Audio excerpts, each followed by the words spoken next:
Top quality और consistent performance के लिए सिर्फ सिल्वर पंप्स। टॉप क्वालिटी और कंसिस्टेंट परफॉर्मेंस के लिए सिर्फ सिल्वर पंप्स, नाम याद रखना।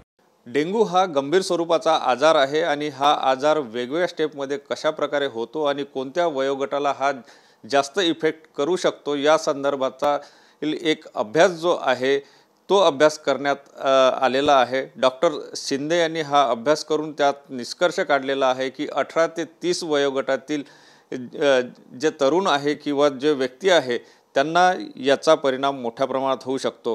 कशा प्रकारे हा निष्कर्ष काढला डॉक्टर साहेब आपल्या सोबत आहे। सर काय सांगाल, तुम्ही जो हा डेंग्यू संदर्भातला निष्कर्ष काढलेला आहे, काय नेमका अभ्यास केला आणि कशा प्रकारे हा सगळा निष्कर्ष काढला? आम्ही एक आमच्याकडे उपचार करणाऱ्या 177 पेशंटचा जो डेटा आणि त्यांचे जे सिम्पटम्स लक्षणं होते त्याला ॲनालाइज केलं, त्यांची ट्रीटमेंट बघितली आणि त्याच्यावरून आम्ही जवळपास 1 वर्ष हा डेटा ॲनालाइज करत होतो। त्यावरून आम्हाला कळलं की जे यंग लोक आहे 18 ते 30 वर्षाच्या वयामध्ये ह्याच्यामध्ये डेंग्यूची जी तीव्रता आहे ती जास्त आहे, सिव्हिरिटी जास्त आहे आणि ह्याचं मेन कारण आहे की dengue is a immune mediated disease, it is driven by immunity. तर ह्या वयोगटामध्ये इम्युनिटी चांगली तीव्र असते आणि त्यामुळे इम्युनिटी रिॲक्शन म्हणून डेंग्यू पण सिव्हिअर होऊ शकतो। आम्ही डेंग्यूचा जो आजार आहे त्याचा जो ओव्हरऑल चेंज होता त्याच्या लक्षणांमध्ये त्याच्याबद्दल आम्ही अभ्यास करत होतो आणि मी बघितलं की आजकाल बऱ्याच रुग्णांना लिव्हर फेल्युअर होणे किंवा त्यांचा डेंग्यू ब्रेनमध्ये जाणे, ज्याला डेंग्यू एन्केफलायटिस म्हणतात, किंवा त्यांना मायोकार्डिटिस होणे म्हणजे हार्ट अटॅक येणे डेंग्यूमुळे, तर हे गुंतागुंत किंवा हे कॉम्प्लिकेशन्स त्यांना बरंच होत आहे। तर त्यामुळे त्याच्यामध्ये ट्रीटमेंटमध्ये काही चेंज करता येईल आहे का हे आम्ही बघत होतो। तर डेंग्यू म्हणजे प्लेटलेट कमी असं अजिबात नाही, डेंग्यूमध्ये प्लेटलेट नॉर्मल असून पण तो डेंग्यू सिव्हिअर राहू शकतो।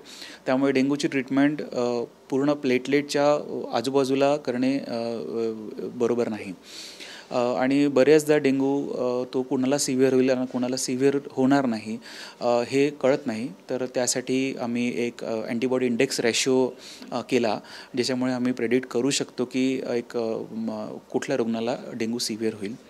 आणि बऱ्याचदा जे डेंग्यूचे ट्रीटमेंट आहे त्याच्याबद्दल बरंच कॉन्ट्रोवर्सी आहे। फॉर एक्झाम्पल प्लेटलेट्स द्यायचे की नाही द्यायचे, स्टिरॉइड्स द्यायचे की नाही द्यायचे। तर आमच्या जे पेशंट सबग्रुप होते त्याच्यामध्ये ज्या पेशंट्सना आम्ही स्टिरॉइड्स किंवा प्लेटलेट्स दिले त्यांच्यामध्ये त्यांचा लेंथ ऑफ स्टे कमी झाला आणि त्यांना आम्ही लवकर डिस्चार्ज करू शकलो। सर हा साधारणतः हा अभ्यास किती कालावधीमध्ये करण्यात आलेला आहे, किती पेशंटवर करण्यात आलेला आहे?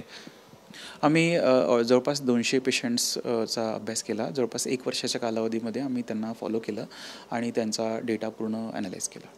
हा जो तुम्ही सगळा निष्कर्ष काढला आहे हा पब्लिश केला जाणार आहे जेणेकरून याचा फायदा जो आहे तो पेशंटला किंवा ट्रीटमेंट करणाऱ्या डॉक्टरांना? बिलकुल, हे जरूर आम्ही पब्लिकेशनला पाठवणार आहे, पण पब्लिकेशनला एक वेळ लागतो, जनरली 6 महिने 1 वर्ष। आणि आता वर्ल्ड डेंग्यू डे असल्यामुळे ह्याच्या अवेअरनेससाठी एक आम्ही सगळ्यांना ह्याच्याबद्दल माहिती द्यायचा प्रयत्न करतो आहे।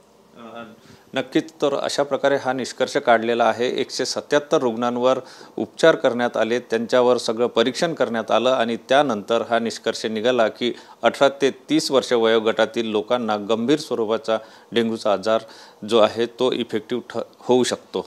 कॅमेरामन साईसह सुनील ढगे, TV9 मराठी, नागपूर।